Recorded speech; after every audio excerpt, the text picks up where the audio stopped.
Pessoal, agora nós vamos falar sobre os relatórios, tá? Depois de todas aquelas informações que foram mostradas no vídeo anterior, na questão da planilha, preço médio, tudo mais, a questão do acesso lá na B3, agora nós vamos falar do relatório que passamos, não só para os clientes, né? Mas vai ser um relatório também de acompanhamento mensal. E isso aí, com o tempo, a gente vai acabar ajustando para poder estar passando para vocês, para poder ter essa visão diferente, tá bom? Agora, nós vamos ver o relatório, né, tanto da Beyoncé quanto do Elon Musk. Esse primeiro relatório aqui, antes de eu falar do relatório, tem que contar um pouquinho da história dele, porque senão vai parecer que é só um relatório e tá tudo certo. Não é, tá, gente? Eu vou até mostrar aqui para vocês. Esse daqui é o relatório de para o imposto de renda. E o que que acontece? Nesse relatório aqui foi o que deu início a tudo, não só a questão do imposto de renda, mas foi pelo imposto de renda que eu comecei também a me empenhar para poder fazer uma planilha. Nesse tempo eu nem investi ainda, mas foi aonde eu comecei a me empenhar, porque o pessoal tinha questão de ações, fundo imobiliário, para poder fazer o imposto de renda, e eu particularmente não conhecia. E aí quando eu fui buscar as informações, como que tinha que lançar tudo certinho, acabei esbarrando o quê?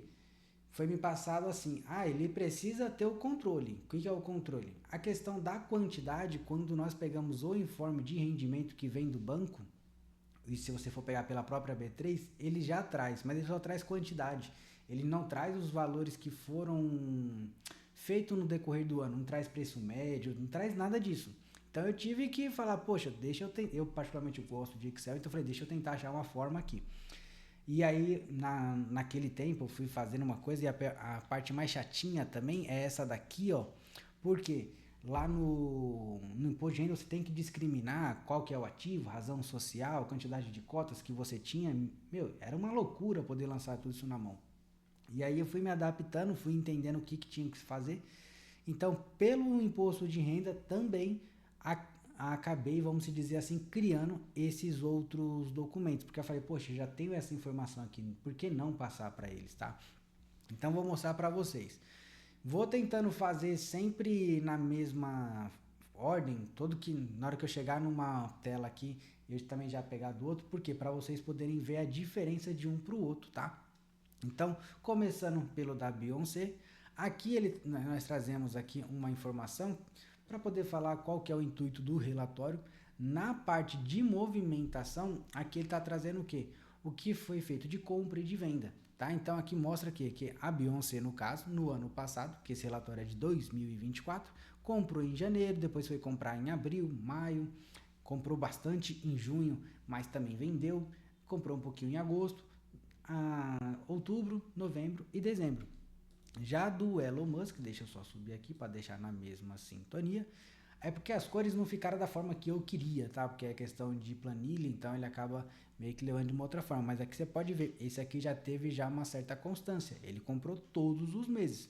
Vendeu também um pouquinho ali, mas para você ver uma diferença para o outro, ó, um comprou particularmente o fracionado, o outro ele já comprou praticamente no ano todo. Quer dizer, ele comprou no ano todo, né? Só em novembro aqui, em novembro que ele comprou um pouquinho. Depois a gente mostra lá, tá?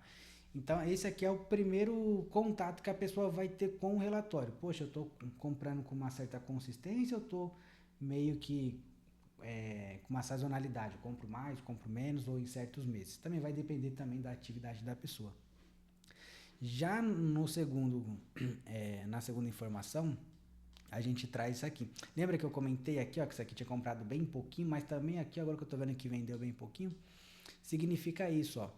Aí, não só em gráfico, mas a gente também quis trazer em tabela, para você de fato saber qual foi os valores que você comprou, se foi fundo imobiliário, se foi ações, se foi ETF, o que você vendeu, aí que ele traz o total, né? Aí se você vendeu fundo imobiliário, ações e ETF, porque aqui de fato você vai saber qual foi o ativo que mais você comprou ou mais você vendeu. Já no da Beyoncé tá aqui, ó. Então você pode ver que ela comprou bastante ETF no final do ano, mas também vendeu só fundo imobiliário, ações ela comprou uma única vez no ano passado. Então essas informações aqui já te dá algum direcionamento do que você está fazendo ou não, tá bom? Já aqui também tem um breve textinho. E aqui na segunda página tem a evolução patrimonial. Então aqui você pode ver que ele vinha vindo, aí depois deu uma caidinha mais ou menos, aí depois ficou um tempinho sem comprar, né, vamos dizer assim, aí depois ele meio que voltou com tudo. Nesse caso aqui é a Beyoncé, então no caso ela, né. Aí a Beyoncé voltou com tudo. Aí ficou meio que estagnado, vamos dizer, por N motivos, também não vem ao caso aqui.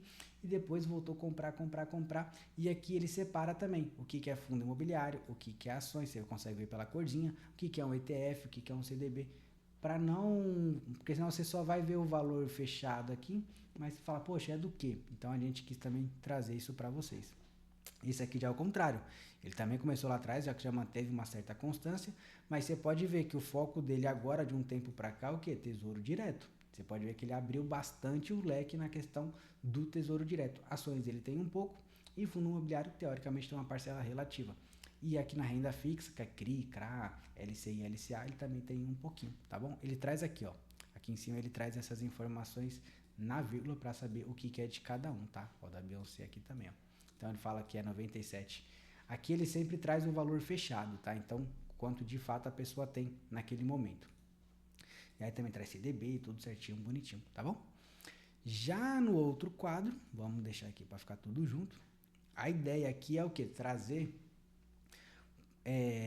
não só a questão da variação, mas é que a gente traz a variação de um ano para o outro, né? Então aqui tá os anos. Aqui é o dividend yield, só que daqui a pouco eu explico certinho, para quem não sabe ainda. Aí aqui tá os valores que foram fechados em cada ano, tá? E o total de provento que foram recebidos. Qual que é a ideia aqui? A ideia aqui é mostrar para a pessoa que lá em 2020 ele fechou com 10 mil, teve R$17 de rendimento, então deu 0,17. Ah, Lucas, pouco ou muito, não dá para saber. Por quê? Se ele aportou tudo isso no final do ano, ou se ele aportou bastante em ações, ações só vai pagar depois de uma certa data. Então, eu não gosto de... Eu sei que é muito importante a questão do dividend yield, mas vou chamar assim, o principal, que é o anual que as pessoas levam em consideração, eu particularmente não gosto, porque ele pode te trazer uma informação que de fato não é. Eu dou até um exemplo assim, se você pegar R$1.000 e investir em janeiro, vamos arredondar valores, com uma taxa de 10%, ou se você fala, Lucas, eu quero 10% de dividend yield, no final do ano você vai ter o quê? 1.100. Por quê? Eram os R$1.000 mais os 10%. Mas se você pegar e aportar, só um exemplo, em novembro, seu dividend yield vai ser o quê? Bem menor, porque você só vai ter 2 meses, então vai dar como 20%. No caso, 2%, se eu não estiver errado aqui, ou 20%, agora me fugiu aqui o cálculo de cabeça. Mas por quê? Quando você olha o valor fechado, vai falar, caramba, não é o mesmo percentual. Não, é porque a data que você está levando em consideração significa que não é uma data toda. Então ele vai pegar uma fração. Então eu particularmente não gosto de levar dividend yield no ano por conta disso, porque se você deixou para investir no final do ano, se você aplicou numa ação que só vai pagar depois de uma certa data, que é na virada do ano, esse valor não vai estar aparecendo, tá? Eu gosto do dividend yield mensal, que esse para mim traz um valor real mesmo ali de que está acontecendo. Particularmente é uma opinião minha, tá, gente? Pelo amor de Deus. Mas aqui, ó, ele traz, ó, então a variação de um ano para o outro, então esse aqui, ó, opa, esse aqui, ó, ele fechou com, no caso ele tinha fechado com 2022 com 1.275, depois foi para quase 80 mil, então deu um baita de um salto, mais de 6.000%. E aqui é a mesma coisa dos dividendos. Aqui, ó, ele aumentou pra caramba, que é em relação a 2020, mas já em relação a 2022 caiu pra caramba. Eu tinha fechado com 148, agora fechou com 92, então caiu ali quase 38%. E assim sucessivamente, tá? Já no outro aqui você pode ver também que tem uma certa constância e aí tá sempre aumentando aqui os aportes dele. Já no segundo quadradinho, vamos dizer assim, ou no próximo quadradinho, que eu não sei qual que é o mais quadrado, aqui a gente vai trazer o total da carteira da Beyoncé, não, nesse caso aqui é do Elon Musk, e o total da carteira da Beyoncé e do Elon Musk. Por quê? Da Beyoncé, tá aqui, ó, ele tem, no caso ela, né, tá aqui, ó, 71% em fundo imobiliário, 11% em fundo de investimento, aí tem aqui 8% em Fiagro, então aqui tá discriminando o total, no caso em valores, e o percentual em cada categoria. Já aqui do ladinho a gente tem, tem categoria de fundo imobiliário, mas agora a gente tá desmembrando mais ainda, o que é fundo de crédito, o que é fundo híbrido, então aqui ele traz também os valores certinho, tá? Já do Elon Musk tá aqui, ó, ele tem basicamente Não vou falar as mesmas coisas, né? Que tem mais tesouro direto, mas é que ele vem discriminando esse valor todo. Aqui ele tá meio que por categoria, agora aqui tá por segmento, tá bom? Já aqui no histórico de proventos, você pode ver, ó, que o Elon Musk tem aqui umas escadinhas, aqui uns degrauzinhos tal, sobe e desce, e o da Beyoncé, ele como foi, lembra aquela parte lá atrás que tinha os valores mais baixinhos? E aí depois foi aumentando aqui ó, os aportes. Você pode ver que o gráfico é muito parecido com a evolução patrimonial, ó, tá vendo? A evolução patrimonial é muito parecido com esse gráfico, porque aqui ó, ele tem bastante fundo imobiliário, então a consistência é maior. Já para quem tem investimento, tá vendo aqui, ó?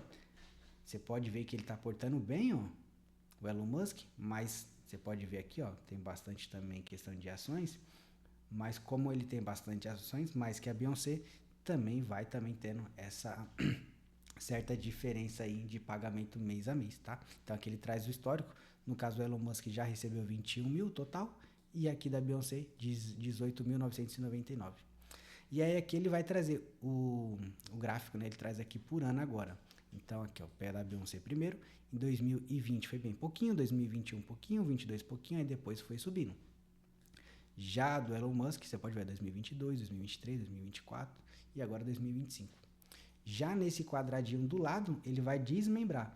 Ele recebeu no total 18 mil, né? Aí tá aqui falando como foi o gráfico. E agora aqui, quais foram as categorias que mais pagaram. Então, só de fundo imobiliário foi que deu aí 75% quase, 14 mil, né? Foi só de fundo imobiliário. E aqui tá o restante. Já no gráfico abaixo, esse aqui é do Elon Musk. E aí vai falar só de 2024 agora, que ele já recebeu 7 mil, caso ele já recebeu em 2024, né? 7.508. Aí tá falando aqui, ó, 65% praticamente só de fundo imobiliário. Aí tem questão de ações, Fiagro. E aqui, essa aqui é a categoria e o segmento. Quais foram os segmentos que pagaram? Aqui é a mesma coisa, da Beyoncé. Tá? Então tá falando aqui, ó, fundo imobiliário representa 76%, tudo bonitinho. E o segmento também, tá bom? Aqui já é a questão do histórico de proventos. Quando eu falo histórico é só do ano passado. Quais foram as empresas que mais pagaram? Ele traz do maior até o menor. Você vai falar, caramba, Lucas, esse gráfico está muito pequenininho, não consigo enxergar muito. Fica tranquilo que tem um gráfico auxiliar, tá? Mas só para vocês verem qual vou chamar assim de diferença, ó, porque aqui você pode ver que vai uma escadinha e aqui já meio que tem uma certa linearidade. Acredito que a palavra certa seria essa. Mas tá aqui, ó, tudo bonitinho aqui para você ver. E aqui focando na carteira agora, lembra do vídeo passado da questão da carteira, tá aqui. Mesma coisa, composição da carteira, os segmentos, então como está distribuído fundo imobiliário e ações, bonitinho, o valor total, os segmentos dentro deles e aqui já está falando já como está distribuído cada tipo de ações. Então tá aqui. Já na outra aqui da Beyoncé é a mesma coisa. O total de ativos que vai ter, né? Que seriam as categorias, depois o segmento e como está distribuído. Você pode ver que isso aqui ele está mais linear. Você pode ver que ó, está muito parecido. Já nesse aqui não. Esse aqui tem meio que uma lacuna muito grande, principalmente em Deva. Então já tem uma lacuna. Você pode ver que esses três primeiros aqui representa, vamos arredondar aí, 10, 20, mais de 30%. Então, um terço da carteira dele está em 3 fundos só. Então, não vou falar que isso é um perigo, que isso é para falar isso, mas é uma coisa que você tem que tomar um cuidado, porque se dá algum problema aqui, meio que você está perdido, tá bom? E aqui vem a mesma coisa lá do outro, não vou focar muito aqui agora, por conta, só para vocês poderem ter essa noção e essa diferença. Tá aqui, ó, certinho, desde o maior para o menor, né? Então, da maior aplicação para menor.